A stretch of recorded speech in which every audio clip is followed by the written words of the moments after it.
Sebab bila market buku, uh, pembaca perempuan Hawa nak membaca buku kita, insyaAllah Akan akan dapat best selling lah. akan sebab Okey.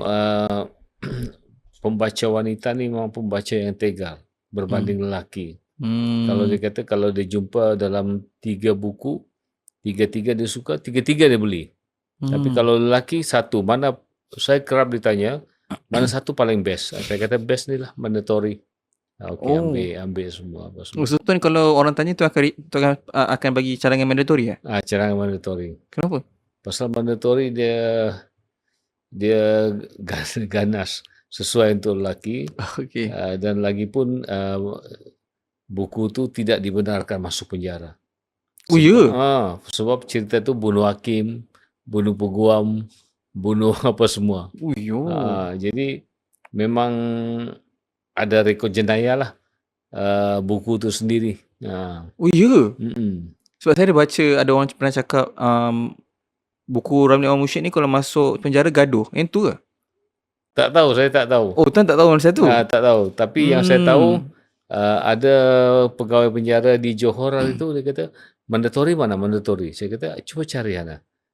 Kenapa mandatory tak boleh masuk penjara? Yang lain okey. Bila saya kata, kenapa?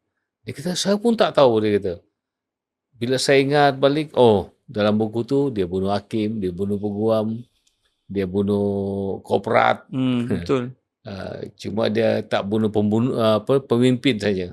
Jadi semua orang-orang yang profil tinggi lah. Dia macam buku 48 Laws of Power lah. Tak silap saya, itu pun diharamkan kan di penjara. Diharamkan. Betul tak? So, okay, tapi sebelum tu tuan, tadi tuan cakap, tuan start 1990 masuk pertandingan kan? Kenapa tuan masuk pertandingan tu? Itulah mula-mula saya punya pintu masuk ke dunia novel. Sebab saya lama dah mengimpikan untuk tulis novel. Cuma saya tak mampu. Saya tidak ada keyakinan diri waktu itu. Yang saya mampu cuma skrip drama radio. Tapi daripada mana datang minat tu nak tulis novel? Di zaman novel ni bukan satu perkara yang memang macam sekarang. Pendorong utama adalah hadiah lah. Hadiah dalam RM4,000 lah. Waktu itu. Bagi zaman tu besar. Ya, Jadi saya cubalah, mana tahu nasib kan. Mana tahu rezeki. Dapatlah juga nombor 2, dapat RM3,000. Okey lah, syukur alhamdulillah. So tu first time dari segi menulis betul-betul tu first time dapat nombor 2. Ya, betul. So itu penanda okey ada bakat lah, jadi saya kena gilap sikit. Alhamdulillah ada bakat lah. Tapi sebelum tu at the same time adakah tuan masa tu wartawan? Belum, saya penyampai radio. Bila saya masuk pindah ke Angkasa Puri, saya masuk wartawan, baru sana saya polish saya punya penulisan, saya punya pemikiran berubah. Apa pun berubah. Jadi saya tulis dengan fakta, campur fiction, sampai orang tak tahu itu fakta kah fiction. Ramai orang jadikan rujukan, terutama bila dunia korporat, dunia apa semua kan. Dunia yang jahat-jahat lah dalam novel. Tapi macam tuan boleh masuk dunia media? Adakah sebab ayah tadi? Media tak.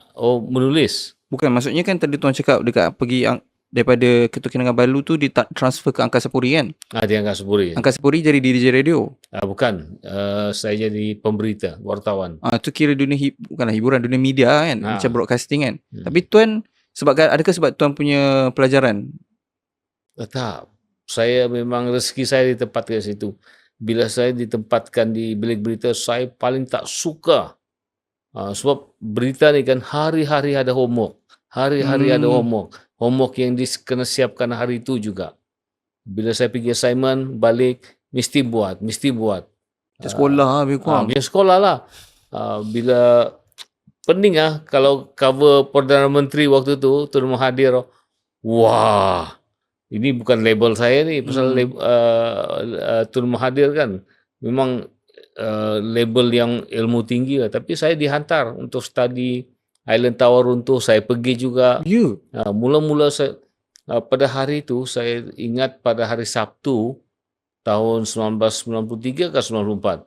Waktu itu saya balik dari Shah Alam, cover MB Selangor.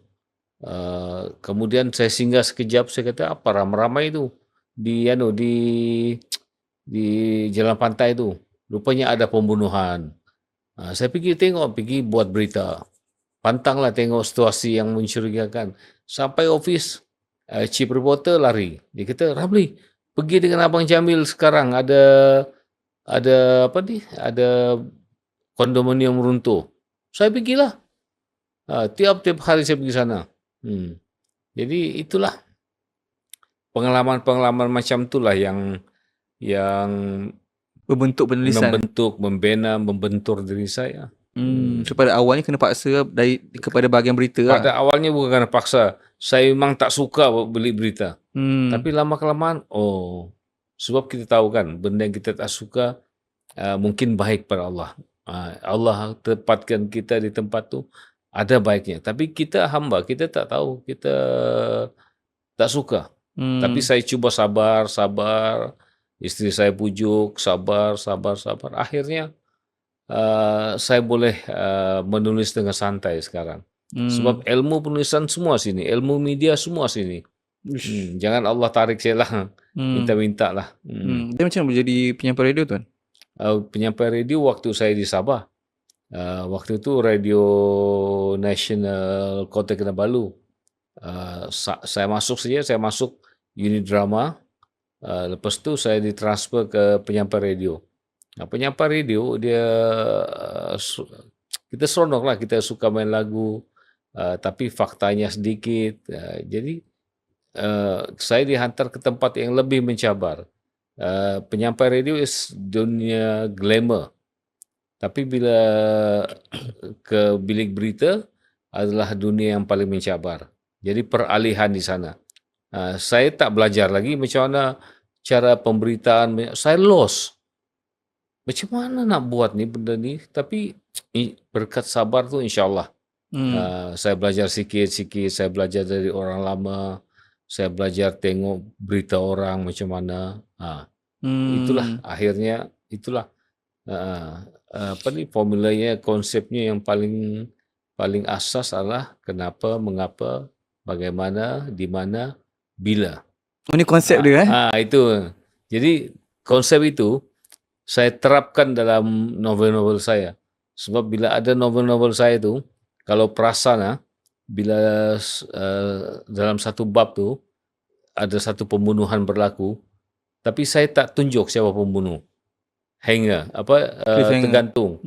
Jadi bila next chapter tak ada jawapan dia. Jadi saya paksa orang membaca secara lembut, secara psikologi.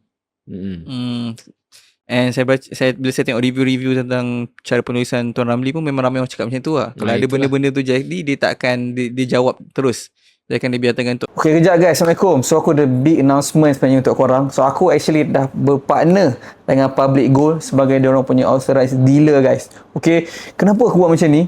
So kalau kau tengok podcast ni dah lama, kau tahu aku selalu ambil berat, especially tentang finance dan juga investment dan sebagainya. And aku dah lama dah invest dalam emas. So aku nak invite korang untuk invest dalam emas sekali. Sebab kalau korang tak tahu, emas adalah salah satu cara untuk kita preserve nilai duit kita yang paling efektif. Macam tahun lepas sahaja, emas naik 40% guys. Okay, almost 40%.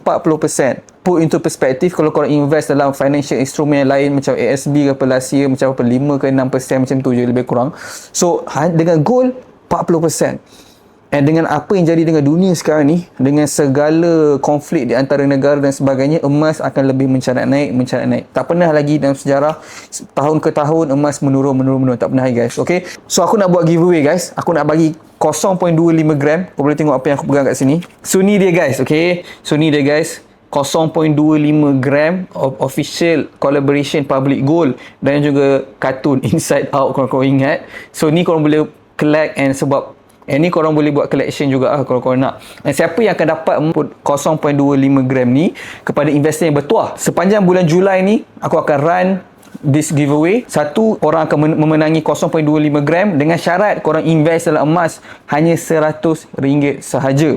Add-on, aku akan bagi 10 lagi pemenang bertuah yang akan memenangi buku investment emas oleh Hafizul Hakim ni, untuk korang dapat belajar lebih mendalam tentang emas Dan kenapa? Daripada dulu lagi mak-mak, nenek-nenek kita suruh invest dalam emas lah. Inilah dia guys, sistem simpanan yang tak akan pernah bocor dan ada nilai sebenar. So aku nak invite korang semua join Team Emas UCAS. Sebab aku percaya yang pertama sekali, simpanan emas ni bukan untuk orang kaya je.